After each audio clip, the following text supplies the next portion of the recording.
Welcome to the Pastor Podcast with Randy and Andy, where Sunday's sermon sparks Wednesday's conversation. Each week, they sit down to dive deeper, reflect thoughtfully, and wrestle with the themes of this week's message. Their goal is to explore faith more fully, ask the hard questions, and invite you into a dialogue that goes beyond the pulpit. Welcome into the podcast, everyone. I'm Pastor Randy Moore. And I'm Pastor Andy Payton. And this month of October, we have been talking about faith in the fire. Faith in the fire. It's been a fun topic. It has been. Yeah. It has been. And we've noted really in so many words that that's really an unavoidable aspect of faith is the fire. Yeah. I mean, absolutely. Yeah. It's where faith is born. It's where real faith is learned. It's the human experience. Yeah. Yeah, you've been making the point in your sermons that it's where faith is really revealed is in the fire, and where faith can really grow when you talk about fire as this refining element. Mm-hmm. And no one wants difficulties and no one wants struggles, but those struggles are inevitable and they can lead to growth. Absolutely. Well, that epiphany came from the first sermon in the series where I preached on the mustard seed. Yeah. And in working on that sermon, it occurred to me that what Jesus is saying in the parable of the mustard seed is that faith, it's not as much about how much faith we have. It's really about where we put our faith. And then just a little bit of faith, like a mustard seed in the right place, makes all the difference in the world. And what our struggles really help us with, what our struggles can help us with, is that so much of the time we put our faith in the wrong places. We put our faith on, I don't know. I mean, like, what's an analogy here? On a slippery slope. We'll put it places where it really should not always have been. Mm-hmm. And so when we have a struggle or a challenge, what that can help us with is say, we come to this place where we say, I'm going to put my faith in the steadfast love of God now. Because honestly, it's all I got left anyway. Mm-hmm. And that's an opportunity. I know it doesn't feel like one whenever we're in the midst of the fire, but it's really an opportunity in terms of the spiritual journey, our walk with God. Let's jump into our text for this week. And it was my pleasure to preach last Sunday. And we had been pretty much, I think, exclusively in the Gospel of Luke, right, so far this month? Yeah, and so we moved to the Old Testament, and I'll make an admission right here. I almost always default to the gospel lesson.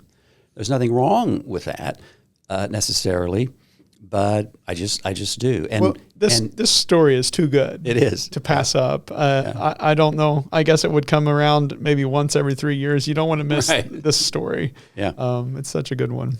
Okay, so it's the story of Jacob wrestling with God. And of course, Jacob is one of the patriarchs. You've got Abraham, you've got Isaac, you've got Jacob, the God of Abraham, Isaac, and Jacob. Okay? But what we will see in this story, and we're talking about faith in the fire, and we're going to be talking about wrestling with faith, we see the brutal honesty of Scripture. Mm-hmm. Right? That's what I love about Scripture. It is brutally honest about even the patriarchs. Yeah, I mean, it's a big, the entirety of Scripture is one big wrestling with God. And I mean, this story here is a lens through which you can really see any of the text. Mm-hmm. Here we have another story about someone wrestling with God, and that's Scripture. All right, here we go. This is Genesis 32, 24 to 32. Jacob was left alone, and a man wrestled with him until daybreak. When the man saw that he did not prevail against Jacob, he struck him on the hip socket, and Jacob's hip was put out of joint as he wrestled with him. Then he said, "Let me go, for the day is breaking." But Jacob said, "I will not let you go, unless you bless me." And so he said to him, "What is your name?" And he said, "Jacob." Then the man said, "You shall no longer be called Jacob, but Israel. For you have striven with God and with humans and have prevailed." Then Jacob asked him, "Please tell me your name." But he said, "Why is it that you ask my name?" and there he blessed him. So Jacob called the place Peniel, saying, "For I have seen God face to face, yet my life is preserved." The sun rose upon him as he passed Penuel, limping because of his hip. Therefore, to this day, the Israelites do not eat the thigh muscle that is on the hip socket, because he struck Jacob on the hip socket at the thigh muscle. Well, we often think of sermon illustrations. What kind of a story can I tell to help tell this story? And I immediately thought about wrestling. Stone Cold Steve Austin. Stone Cold Steve Austin, professional wrestling. Yeah. Oh, man. I could just imagine young Randy Moore covering professional wrestling. I love that. I love that introduction. It was so good. Well, I brought it up because I looked it up. I wasn't much of a professional wrestling fan. I was, of course, aware of it. So when I started studying it, the Bleacher Report published a report of the 25 most beloved villains in professional wrestling. And number one on that list was Stone Cold Steve Austin, the Texas Rattlesnake. And back when I was doing sports, for the first 10 years of my career, I covered sports, and Channel 7, where I worked, was only 3 blocks from the Soldiers and Sailors Memorial Coliseum, where every Wednesday night they had professional wrestling. And so I thought, that's an easy thing to cover, because I knew how fanatical fans of professional wrestling were, and they would love it if I covered it. And even those that ridicule professional wrestling would love it because they could ridicule it. So I went down there and I got clips for the 10 o'clock news. And it went over very well. Also, during that time, on Saturday afternoons, Channel 7 aired professional wrestling matches out of Memphis. And you didn't want to be at the station on Saturday afternoon if that had to be preempted, if the wrestling had to be preempted for a weather report or anything else, because the phones would go nuts. People were upset when their wrestling wasn't there. The same thing happened with Hee Haw, which aired later on Saturday, and I said that's another blast from the past. Another blast from the past, yeah. And maybe another sermon illustration. You always keep these things tucked away in your mind. Can this be used? I don't know what it would be. But, and also, even before my time, this speaks to the popularity of professional wrestling. Before my time, Channel 7 actually had a wrestling ring in its studio. Really? Yeah, and a bowling alley, so that they could televise wrestling and bowling right from their very own studio. Interesting. Yeah, and I learned something in the last couple of weeks as I was preparing for this sermon. In professional wrestling, villains are not called villains; they're called heels. Yeah. Yeah, they're called heels. They're called heels. So I thought, this is too good. We're talking about. We'll get to this in a moment, but so. The definition, of course, is part of the anatomy. It's that thing on your foot, the back of your foot, right, the heel.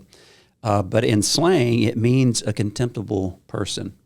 And I thought, wow, this is an appropriate analogy, because Jacob was a heel too.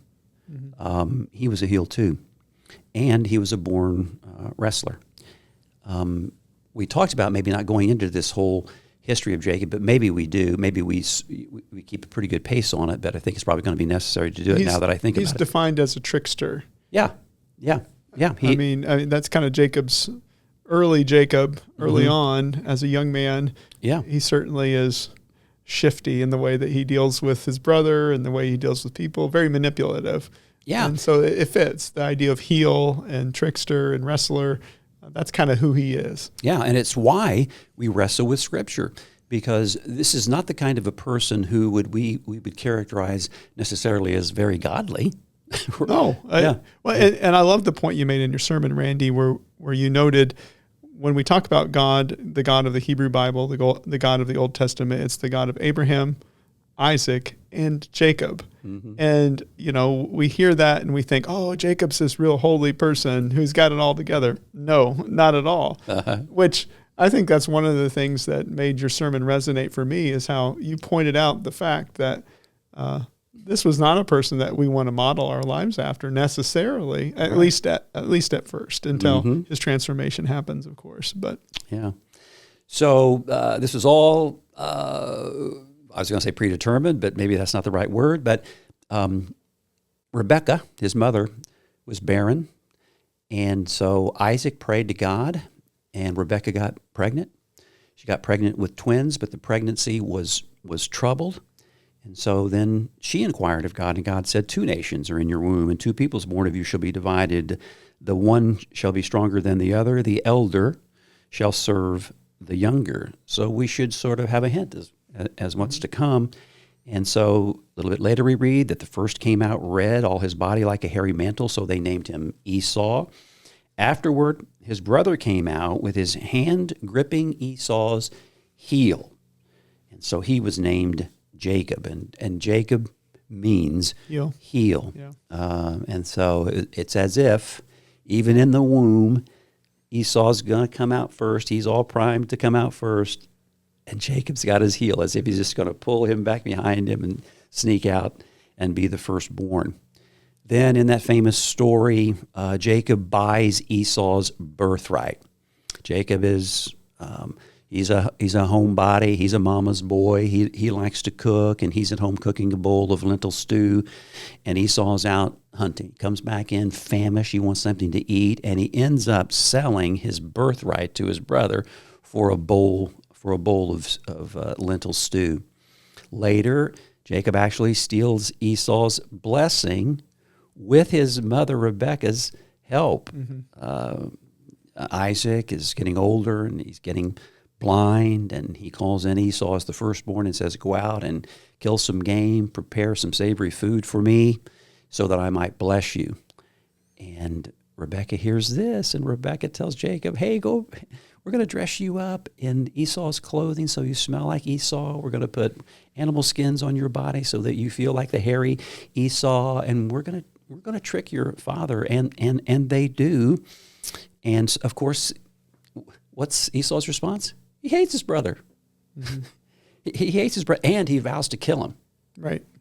He vows, and there had been a killing between brothers before in history, right? So this is not something that's necessarily unusual. And then his mother Rebekah says, "You got to go, Jacob. You got to get out of here. Go back to Mesopotamia. Go to my brother Laban's house and stay there." And on the way, Jacob has that famous dream where he sees a ladder stretching from the earth to the heavens, angels ascending and descending on it. And God, he hears God make that promise to him, the same promise that was made to Abraham and to Isaac. And the stone that he used for a pillow, he sets up as an altar to God there in Bethel. And so he makes it then to Uncle Laban's house, and the trickster gets tricked. And he falls in love with Laban's daughter, Rachel. Jacob does. But Rachel was the second born. And Laban's thinking, no, we don't do things. We don't marry off the second one first. And so he sends in Leah, his firstborn daughter, to Jacob. And instead of getting Rachel, he gets Leah. He marries Leah. Then he has to work 7 more years, but he gets Rachel in the end. And so eventually Jacob, his 2 wives, plus 2 maids, would have 12 sons and 1 daughter. And not to go into this any further, but Jacob then becomes rich at Laban's expense. Lots of intrigue going on there. And so Jacob is on his way home. Go ahead. No, it's the idea of birthright. I mean, yeah. That's one of the things that, as you were telling the story of Jacob, that just kind of, I don't know, stuck out to me. And I found myself reflecting on just really like, well, how did ancient birthrights work? What was actually going on here? You know, because you hear this again and again throughout the Hebrew Bible. And one of the things I came across that really resonated, Randy, was that in the ancient world, the birthright was not a privilege. It wasn't like you won the lottery. Mm-hmm. Really, to be the firstborn and to have the birthright here is like a calling. So Esau was called to be the eldest son of the family. His calling was to take care of the family. And as you look at Esau's story in Genesis, really, he runs from that calling. And then Jacob ultimately does not run from that calling. He embraces that calling to be the one that cares for the family. And just the internal pastor in me, Pastor Andy and me, immediately begin to think, well, what does that look like for us today? What does it look like for us today to forsake our own birthright? And of course, our faith is, as children of God, we have a birthright with God. And I think for me, the way that we forsake our calling as children of God is that we start to live for the short term rather than the long term, just like Esau does in this story, right? Like, just for a bull, he's hungry in the moment. He's hungry, and he sells his birthright for some food, right? Really? But yet, we see this happening again and again throughout humanity. We do what feels good in the moment, and we fail to do that which is needed long term. And that happens again. And I think this is one of those moments of Scripture, and it's dense, and the story's complicated, and it takes these different avenues and angles. Sure, Jacob's story is a complicated story, but at the heart of it is this human tendency, like Jacob and Esau, to walk away from that which God is calling us to become. And dare I say, you see a little bit of that in our culture today, where we run from difficult decisions because we'd rather do what feels good in this moment. Mm-hmm. And Esau is the representative of that, and a whole sermon could be built around Esau. Oh, yeah. I found myself very curious. And then it's also interesting, back to the birthright idea, how throughout Scripture, it's often not the eldest that God chooses. Right. Like the Cain, you mentioned Cain and Abel. Cain was the oldest. Yeah. But God chooses Abel. Mm-hmm. Or the story of David. David's the youngest. God chooses David, not the eldest sons, his older brothers. What's going on here? Well, this is a moment where, if you're paying attention, it's where we get this picture of a God who is countercultural to what we would expect. God's not as interested about our birth order as much as God's more interested in our response to grace. How do we respond to God? And I certainly see that in Jacob. You see that in David.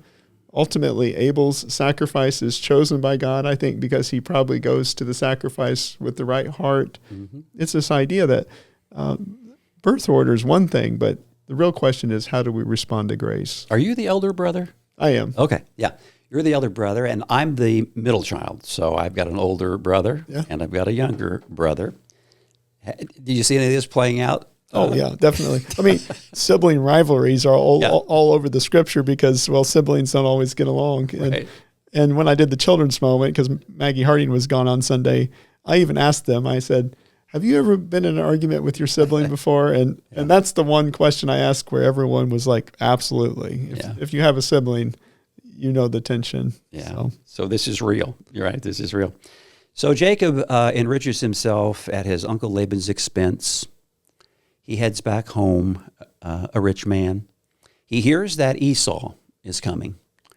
And it's not just Esau. He's bringing 400 men with him. You don't just bring 400 men unless you have something in mind with those 400 men. He's already threatened to kill Jacob. And so Jacob sends these presents. He sends a ton of livestock in to try to appease Esau.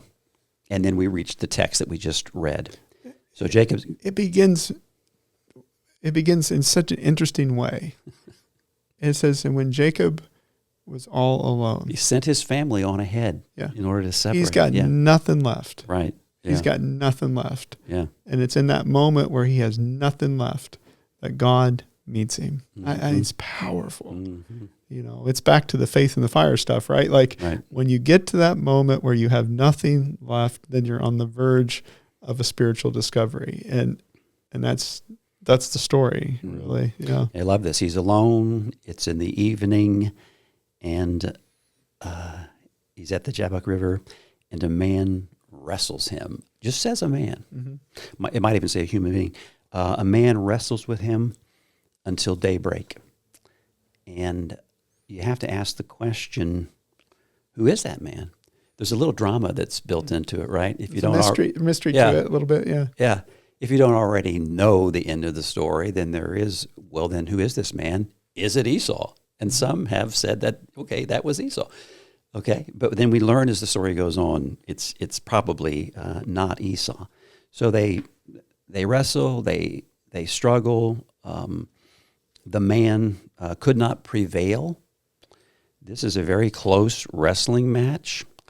And then the man struck Jacob in the hip socket, and the man cries, this is the man, not Esau, the man cries, "Let me go." And Jacob says, "I will not let you go unless you bless me." And so in this context, the only one doing any blessing would be God. And so this is God. Mm-hmm. And the man, God, says, "What's your name?" He says, "Jacob." "Not anymore. Now your name is Israel." Israel, yeah. Now your name is Israel. Oh, so good. Yeah. So good. I mean, well, just think about how is blessing defined here? Mm-hmm. Blessing is defined here not in terms of resources, not in terms of material goods, none of that. No, blessing is defined here in Jacob's life because he gets to that place where he's like, basically, okay, God, okay, I'm in. Okay. Mm-hmm. I no matter what happens here on out, I'm with you. And that's the blessing, right? Like, It's the transformed heart that Jacob experiences in that moment. And it's beautiful. Yeah. And it's so different than how we define blessing today. I can't emphasize that enough. It's like blessing is not sitting on the beach and having a wonderful vacation. Blessing's not you win the lottery or whatever. That's not blessing. Blessing is like, I will be faithful even when it's challenging to do so. That is biblical blessing. And this is what Jacob shows us. And side note also, what a great picture of God. I mean, a God that joins us, right? Who, of course, God has the power. He could just say, "Jacob, you go do this," mm-hmm. or "You go do that." But that's not love. Mm-hmm. God and the God of Scripture is not a deterministic God. The God of Scripture is love. God joins Jacob in the struggle, wrestles with him because God's ultimate goal is for Jacob to freely choose the path of blessing, not because he has to, because he wants to. And I don't know, I'm showing my Wesleyan cards here, right? Because not all Christians interpret Scripture this way. Some Christians are going to emphasize God's sovereignty and God's power, but to me, what this gives us is a picture of a God who gives us real freedom, joins us in that freedom, and wants our free response in response. So, there are various ways to look at the etymology of the word Israel, but we get a definition of Israel right here in the Scripture, and it says, "For you have striven with God," or wrestled with God and humans, and have prevailed. So the name Israel itself means wrestle. Lets us know that it's going to be a wrestling match. And Jacob would become the father of Israel. We think about Abraham, but the father of Israel. You can make the argument he's kind of like the father of the faith, right? Right. Yeah. He's the father. 12 sons become the 12 tribes of Israel. Yeah. And well, I mean, I got to thinking about this idea of faith too, Randy, and I wrote down, what kind of definition of faith does Jacob give us? And it's like holding on to God even when you don't understand him. That's faith. Yeah. Another one would be wrestling through confusion instead of walking away. Mm-hmm. That's faith. Yeah.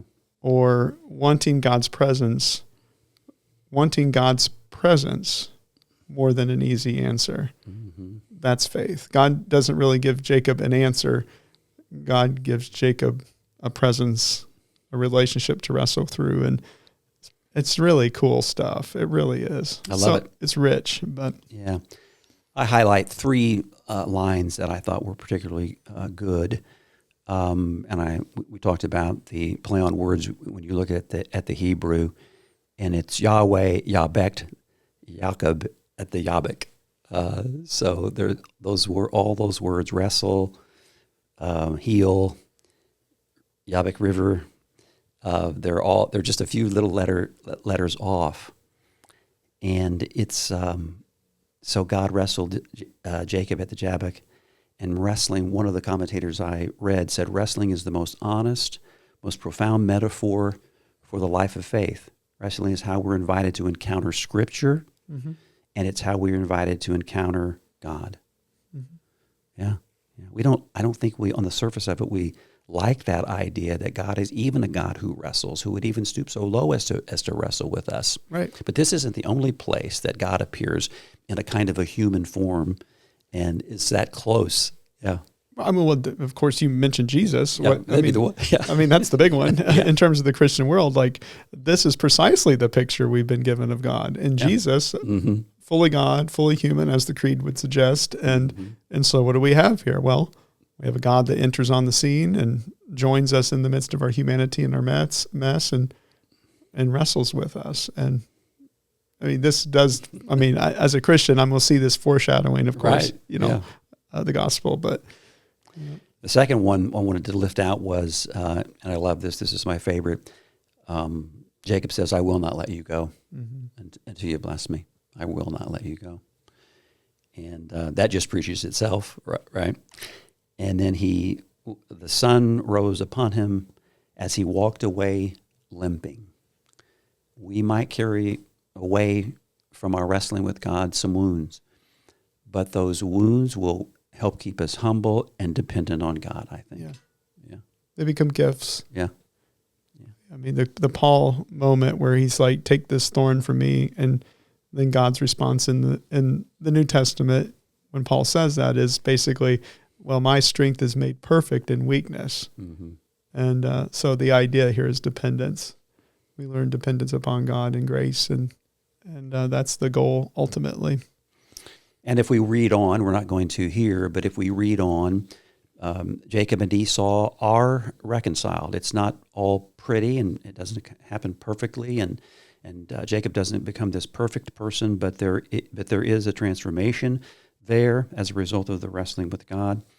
And as I closed, I said, I was taught to never leave the pulpit until you proclaim the gospel of Jesus Christ, and you already brought it up. Jesus is fully divine, fully human. Okay, if he's fully human, he wrestled with God. Yeah.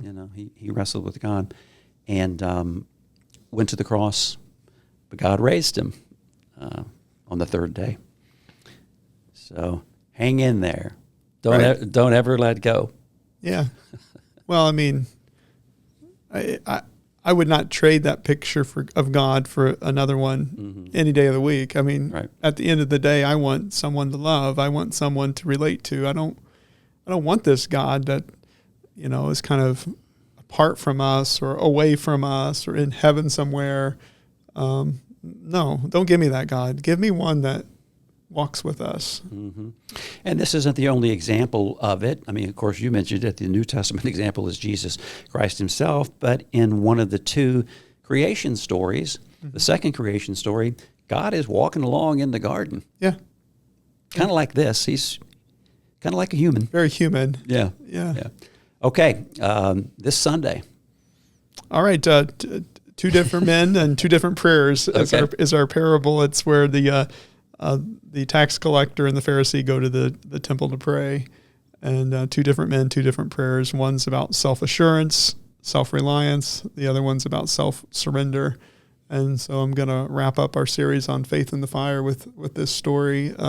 It's also Reformation Sunday, by the way, where the Protestant Reformation, we remember that it started.